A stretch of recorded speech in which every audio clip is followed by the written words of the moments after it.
Cibiana, tra le tante particolarità che la rendono un paese unico, da anni ha avuto il pregio di farsi conoscere e apprezzare nel mondo per essere il paese dei murales.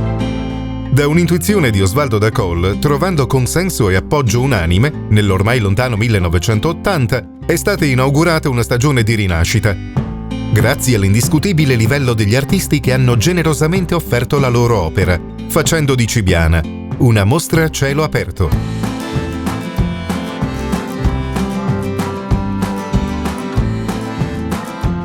Una forma di contrasto all'emarginazione e al lento continuo spopolamento in atto da tempo. Un rilancio turistico che, se anche non poteva essere inteso in senso classico, avrebbe comunque potuto trovare uno sviluppo. Un cosiddetto turismo consapevole, di nicchia, ma non per questo meno prezioso.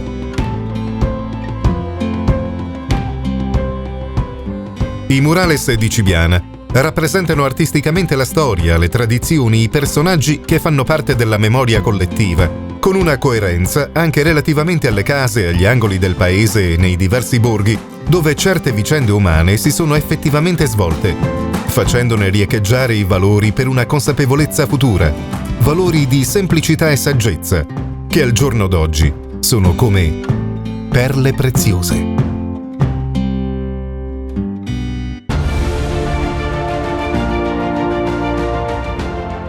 Cibiana, come tanti altri paesi di montagna, ha delle antiche tradizioni che si sono mantenute nei secoli, forse anche dovute all'isolamento del paese rispetto all'Alemagna, alle vie di comunicazione principali. Questo isolamento ha portato gli abitanti a sapersi arrangiare e a creare molte cose qui in paese. Esistevano molti piccoli laboratori e anche in casa dove si facevano numerosi prodotti come appunto gli scarpetti e le scarpe, venivano fatte anche delle scarpe, gli scarponi, gli zoccoli, le gerle e anche capi di abbigliamento come il garmal di mezzalana, i vestiti tradizionali col fazzoletto in testa delle nostre vecchie. Gli scarpetti sono delle pantofole che venivano realizzate in particolar modo dalle donne, ma anche qualche volta da alcuni uomini, e venivano utilizzati non solo in casa ma dappertutto. All'esterno venivano inseriti negli zoccoli di legno e poi venivano usati anche per andare negli uffici, negli altri paesi, come se fossero delle scarpe normali. Gli scarpetti sono realizzati esclusivamente con delle stoffe di cotone o di lana, quindi sono ecologici e sani. Una volta erano esclusivamente di colore nero per gli adulti e colorati rossi o azzurri per i bambini. Venivano realizzati una volta, ma anche adesso, con delle stoffe di recupero, quindi sono ecologici, stoffe buone di lana e di cotone non elasticizzate. Sotto c'è una suoletta fatta con una serie di circa 9 strati di stoffa, puntate con un filo di cotone. Molti paesi hanno la tradizione delle pantofole, degli scarpetti, però ogni paese ha la sua, anche una piccola particolarità che li distingue dagli altri. Anche noi abbiamo delle particolarità che teniamo segrete. Per mantenere viva questa tradizione è nato nel 2014 il nostro gruppo Ladino, che recupera le attività, diciamo, di una volta, le attività tradizionali, e manteniamo vivo appunto questa tradizione degli scarpetti facendo dei corsi ogni anno e sono venute parecchie persone, per fortuna anche delle giovani mamme di Cibiana a imparare, e anche delle persone, delle signore addirittura dalla Svizzera, da Zurigo, perché volevano originarie chiaramente del Cadore, che volevano imparare a fare gli scarpetti. Ancora oggi abbiamo delle richieste da numerose persone e qualche paio viene venduto. Chiaramente il lavoro è molto, per farli è abbastanza lungo e di precisione, e quindi richiede molto tempo.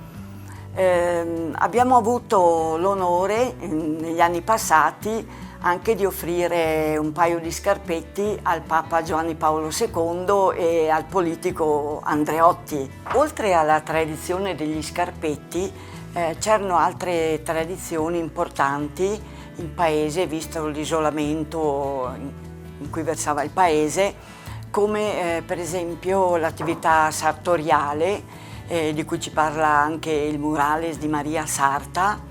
Queste attività prevedevano il confezionamento di vestiti tradizionali, sistemazione e recupero di vestiti, diciamo, usati, e soprattutto una particolarità sono il garmal de Medalana. Il garmal di Medalana era un grembiule fatto con un filo di lana di pecora, delle nostre, che una volta c'erano, e poi un filo di cotone assieme, e li facevano, veniva un grembiule che le nostre nonne adoperavano in tutti i modi. Per andare al lavatoio, serviva per mettere dentro i bambini appena nati come coperta, perché serviva anche per mettere la polenta, per portarla nei boschi. Le nostre nonne lo mettevano tutti i giorni perché serviva per tutto. Se vogliamo riassumere un po' la storia del salto di Cibiana, questa è nata praticamente dal fatto che allora non c'erano altre possibilità di fare lo sport, oltre che avevamo avuto all'epoca un campione molto noto, un certo Bruno Racol, la cui fama ci ha trascinato tutti a impegnarsi nel salto a trampolino, salti piccoli come fanno adesso i nostri ragazzi. Dopo di lui siamo arrivati noi, che eravamo ragazzi come questi qua, e abbiamo cominciato a saltare a Cibiana dei salti piccolini. Questo è durato un periodo di, diciamo così, di 8-10 anni, fino agli anni con cui i nostri campioni, quelli più bravi, sono arrivati a livello mondiale. I Desordo, i Zandanel e tutti coloro che hanno partecipato alle Olimpiadi, ai campionati del mondo. Abbiamo avuto anche all'epoca la fortuna di avere una brava persona come allenatore, un certo Amerigo Desordo, che praticamente ci ha allenati tutti, ci ha portati tutti ad avere questa passione, anche perché il salto è una specialità un po' non atipica ma un po' particolare. Eravamo anche più di 20 ragazzi, tutti i ragazzi delle scuole praticamente saltavano. Sono nati 3-4 olimpionici, tipo Desordo che ha vinto a Zakopane nel 72 i premondiali, Bruno Desordo che ha fatto il record del trampolino a Cortina d'Ampezzo, 84,50 m, Nilo Zandanel che nel 64 ha fatto il record mondiale di salto all'epoca, 144 metri. Questi ragazzi poi hanno partecipato naturalmente ai mondiali, alle Olimpiadi. Erano stati convocati 3 dei nostri ragazzi di Cibiana su 4 a un'Olimpiade. Noi abbiamo pensato, dopo 60 e più anni, di riprendere nelle nostre possibilità questa bellissima disciplina. Dopo 60 anni possiamo chiamarci dei pionieri, anche per fare onore a quelli che sono stati i nostri campionissimi negli anni 60, perché effettivamente erano dei campioni. Il primo forno che è stato messo a Pianezze pianesse dal genitore il papà, era l'unica nel paese e aveva una cosa di servire tutta la popolazione del paese. In primi tempi facevano poco pane, poi è stato messo un forno a legna nella casa materna e poi è durata fino al 1936, dove è stato spostato il forno e messo a Strassei presso l'albergo Re Mauro fino al 70. Io ho incominciato a 11 anni a lavorare insieme al papà nell'albergo Re Mauro, con le sorelle e tutta la famiglia. Dal 70 in poi siamo spostati qui alla chiesa col nuovo forno, un altro forno. C'erano le piccole rivendite nelle frazioni dove distribuivano anche questo pane. Tipo solo di pane. Veniva fatto ogni 3 mesi, si conservava perché poi veniva un po' essiccato e si conservava nel tempo, anche perché non c'era tanta possibilità, non c'era tanto denaro, neanche si trovavano tanti prodotti, insomma, le farine così. Dopo, negli anni dopo il 36, dopo il 36 a Strassei, è stato fatto, facevano anche altri tipi, facevano anche qualche dolcetto, dei biscotti, dei grissini, così ho cominciato a fare. Fino agli anni 2000-2003, così, ma dopo è stato un calo di popolazione naturalmente, naturale, vero? E anche di richiesta. La storia più o meno della immigrazione di Civiana parte da quello che so io. Alla fine degli anni 50 c'era un impresario, un imprenditore cadorino che ha aperto una fabbrica d'occhiali a Buenos Aires.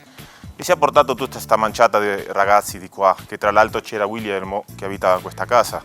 Alla fine degli anni 50 hanno fatto una o 2 stagioni come operai dell'occhielleria e poi hanno aperto, che avevano il mestiere dentro, hanno aperto la gelateria. Tra l'altro le gelaterie più grandi dell'Argentina, di Buenos Aires soprattutto, sono tutti civianotti. C'è la gelateria Cadore, c'è la gelateria de Lea del Sordo, che è di fronte alla Casa Rosada, proprio in centro dell'Argentina. Sono partiti in tantissimi, addirittura nel 1921 c'è il picco storico del censimento, Civiana aveva quasi 2800 abitanti. Al giorno d'oggi siamo 200 anime. Il giro della vita mi ha riportato qua, ha portato a Italia, sono venuto con mia moglie e qua abbiamo fatto la famiglia, qua abbiamo trovato questo posto in mezzo alla natura, bellissimo. In quegli anni della immigrazione, i fatti che raccontava la nonna e mia moglie, mi sono arrivati anche parenti dalla parte mia della famiglia. Questa gente che arrivava via in Argentina a abitare, non dico in un sgabuzzino, però sì, stava facendo dei tempi duri con la valigia dei cartoni. E dopo pian piano là ognuno ha iniziato a avviare la sua attività. Sono stati momenti proprio di dimostrare la tenacia, no? di questi montanari che si sono abituati a tutto. Abituati, ma anche si vede che a qualcuno gli mancava la montagna. E infatti uno dei centri per eccellenza dell'Argentina dove si può andare a sciare, nella città di San Carlos de Bariloche, è stato fondato per un gruppo di bellunesi. E loro hanno trovato in questo paese alpino, diciamo, delle Ande, dove c'è il lago Nahuel Huapi, dove racconta la leggenda che c'è la replica del Nilo dell'Aquila, per dare un'idea della geografia, no? Che è tanto uguale. Abbiamo fondato questo paese dove si sono iniziati a ritrovare, a fare le sue sciate, a fare le sue scappatine.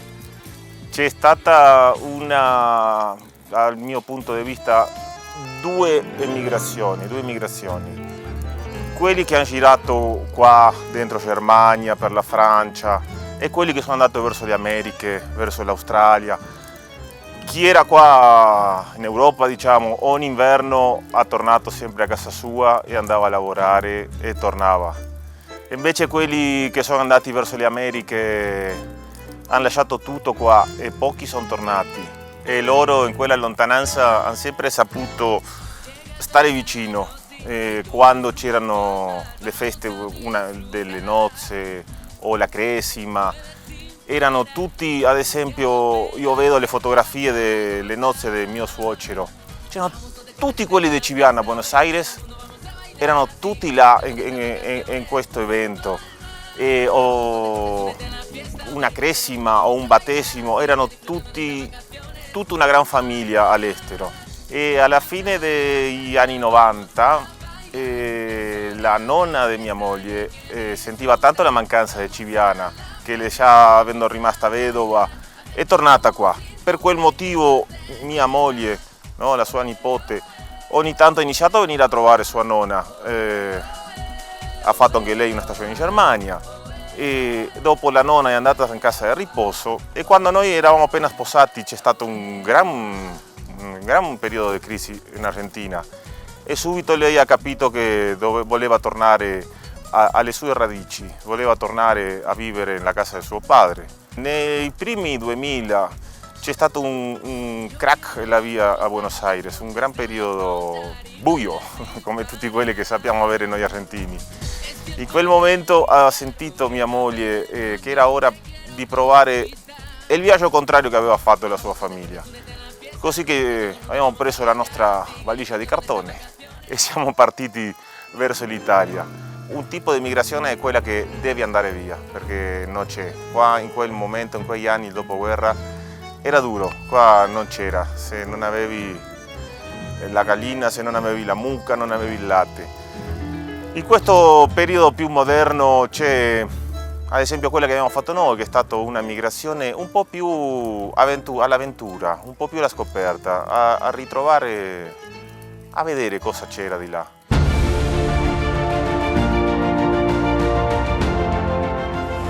La peculiarità di Civiana della lavorazione del ferro, come indicano anche i murali, sono le miniere di Ronzei dove veniva estratto il minerale che veniva trasformato sia già dalla Repubblica di Venezia, la Serenissima, in palle da cannone, che in piccola oggettistica, specialmente chiavi e chiodi che si sono specializzati. All'inizio del Novecento ancora andavano a Pieve a fare la spesa, portavano delle chiavi e a scambio riuscivano ad avere dei prodotti. Nel paese ancora all'inizio del Novecento fino al primo dopoguerra venivano ancora prodotte le chiavi fatte a mano. Quasi ogni famiglia aveva la piccola forgia con la piccola fucina che ognuno produceva un tipo di chiave e si specializzava su dei modelli particolari e man mano le generazioni imparavano dai padri questo tipo di manufatto che l'hanno portato appunto fino al dopoguerra. Le chiavi erano di due tipi, uno era dal pezzo della billetta, dal pezzo pieno, unico, e invece le altre venivano fatte da una canna metallica che era una lamiera piegata e la particolarità di queste canne piegate e saldate che venivano poi aggiunte con il rame a caldo sulle fucine. Questa operazione era molto difficile e bisognava essere esperti nel farlo, soprattutto dopo la saldatura i vari artigiani lasciavano cadere a terra una chiave per sentire il tintinnio che era, se suonava bene, la saldatura era fatta bene, poteva essere commercializzata. Comunque di quel passato lontano e di quell'artigianalità, di questo vedere oltre al commercio richiuso in queste valli di montagna, è restato adesso l'industrializzazione della chiave che è tuttora civiana e assorbe diversa manodopera locale. Ci troviamo davanti alla bottega di Maria che negli anni 50, qua nella frazione di Masariè, di Civiana di Cadore, vendeva generi i più vari, dalle caramelle sfuse al sale, ai ferri da maglia, alla brillantina Linetti, ai detersivi, alle sigarette, ecco. Questa era una bottega funzionale al paese, appunto perché aveva un po' di tutto. Io non l'ho vissuta personalmente in quegli anni chiaramente, però l'ho vissuta nei ricordi, nei racconti dei miei compaesani che si ricordano con affetto di questo posto, di questo luogo anche di ritrovo. La bottega di Maria rimarrà intatta nel suo spirito e anche nella sua funzione, in quanto rimarrà punto vendita della mia azienda agricola. e dove appunto venderò i miei prodotti. Sarà un'occasione anche per spiegare il territorio, in quanto i prodotti sono appunto legati fortemente al territorio di Cibiana. I prodotti che vengono coltivati vengono poi elaborati in un laboratorio di trasformazione sempre qui a Cibiana e verranno venduti, oltre che in altri canali, anche in questa bottega. Ecco. Un tempo aveva questa funzione sociale di ritrovo, non era solo un posto dove poter acquistare, ma era anche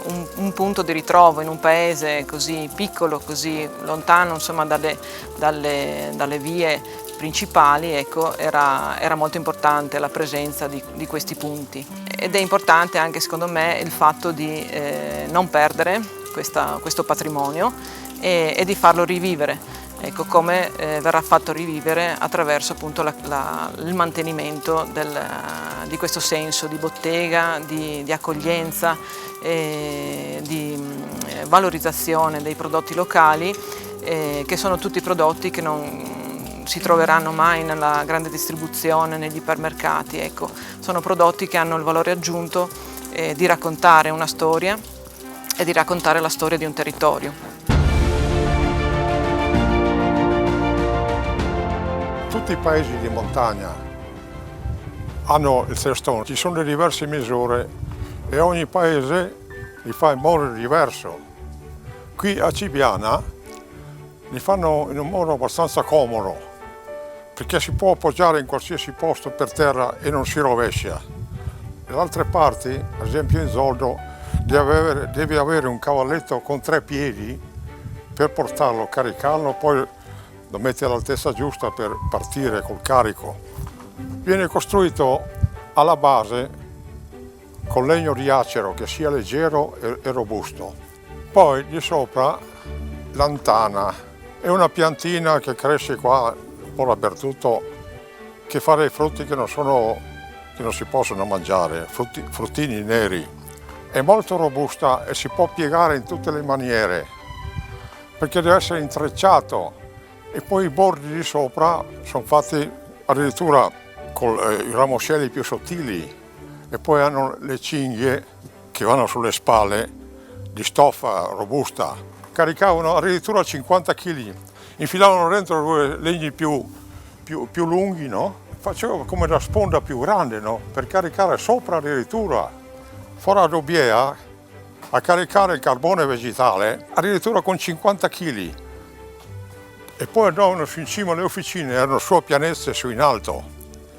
Quelli che operavano il carbone vegetale, le officine, erano su in cima lassù.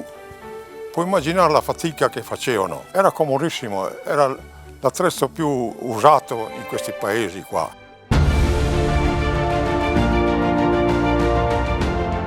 Nello svolgimento dei temi sui nostri muri riguardanti la storia del nostro paese, chiaramente non potevamo trascurare di parlare anche della religiosità della nostra comunità. Ecco, questa religiosità si andava a manifestare in alcune feste nel corso dell'anno. C'erano tra queste, per esempio, la processione del Corpus Domini, c'erano un paio di processioni riguardanti la Madonna, c'era la Madonna della Pietà cosiddetta e la Madonna del Carmine. Quella del Carmine si svolgeva quasi sempre nella frazione di Masarie, quell'altra invece girava un po' per le frazioni. Tra questi dipinti che ci sono ce n'è uno rivolto anche al nostro Don Egidio, accompagnava sempre la processione della Madonna del Carmine nella piazzetta di Masarie. E ricordo le sue prediche così coinvolgenti, così piene di passione dedicata alla Madonna, e mi ricordo che tutta la comunità aspettava tutto l'anno per sentire Don Egidio parlare della Madonna. Ecco. C'è a Cibiana di sotto un altro bellissimo mosaico, la venuta di Gesù, veramente un'opera valida, ma diciamo così che sono tutte le opere valide, io non faccio preferenza tra un autore e l'altro, sono tutti bravissimi e soprattutto generosissimi. E c'era anche il canto del Verbum Caro. Questo canto del Verbum Caro che vediamo qui riprodotto veramente abbastanza realistico, su come si svolgeva. Non saprei definirlo se poteva essere una preghiera o un qualche cosa di comunque non molto sacro. In ogni caso era una festa, ed è diventata una tradizione, perché ancora oggi si va di casa in casa a cantarlo. Non sono più i bambini, come succedeva allora, a farlo, ma sono un gruppo di adulti. Di solito, se nel paese c'è un coro, c'è il coro. In ogni casa che viene visitata dal gruppo viene offerto del denaro, oppure sì, quasi sempre del denaro, così come allora noi bambini eravamo in tanti, magari ci si associava e uno portava la borsa, l'altro portava la stella e si cantava. La seconda strofa diceva pressappoco così: in questa casa il Dio conceda la salute a tutti quanti, il guadagno tanti, la fraterna carità. E questa, per la verità, era quasi un invito a buttare qualche cosa nella borsa. Si va di casa in casa alla vigilia dell'Epifania, e poi era tradizione il giorno dell'Epifania, subito dopo il Te Deum, il gruppo che la sera prima aveva fatto il giro di casa in casa si riuniva in chiesa e lo cantava in chiesa. Era un evento, era veramente un evento. Si chiacchierava per un po' di giorni su chi aveva interpretato, chi era la prima voce, chi erano gli altri. Era una tradizione molto bella, sarebbe peccato che morisse. Vogliamo sperare che la possano portare avanti i giovani.